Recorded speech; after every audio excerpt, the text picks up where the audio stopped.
Hello everyone, welcome back to my channel. তো আজকে আবার নিয়ে আসলাম নতুন একটা রেসিপি। আজকে করব গরম গরম পরোটা আর তার সাথে সাদা আলুর তরকারি। তো দেখো, আমি ময়দাটাকে মেখে রেডি করে রেখে দিয়েছি আর সাইজ করে আলুটাকে কেটে রেখেছি। এদিকে কড়াই বসিয়ে দিয়েছি। কড়াইতে তেল দিয়ে তেলটা গরম হলে তাতে 5 ফোড়ন, তেজপাতা আর শুকনো লঙ্কা ফোড়ন দিয়ে তাতে আমি আলুগুলোকে দিয়ে দিলাম। তোমরা এখানে কাঁচা লঙ্কাও দিতে পারো, তো সেটা অপশনাল। আমি শুকনো লঙ্কা দিয়েছি।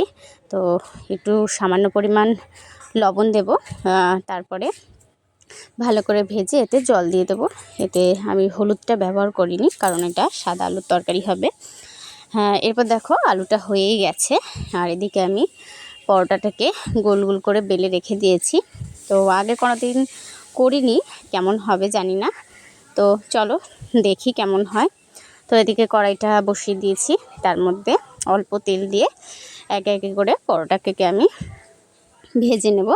তো দেখো, চেপে চেপে মিডিয়াম আঁচে ভাজবো, নাহলে পরোটাটা পুড়ে যাবে, ভেতরে ভাজা হবে না।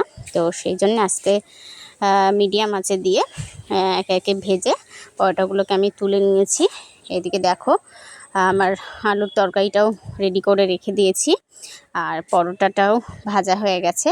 তো এদিকে আমি একটা প্লেটে এবার এটাকে সাজিয়ে গরম গরম সার্ভ করব। তো খেয়ে আমার মোটামুটি ভালোই লেগেছে। তো তোমরা অবশ্যই ট্রাই করো। অনেকেই পছন্দ করে সাদা আলুর তরকারি আর পরোটা। তো আমার ভিডিওটা কেমন লাগলো অবশ্যই কিন্তু জানিও।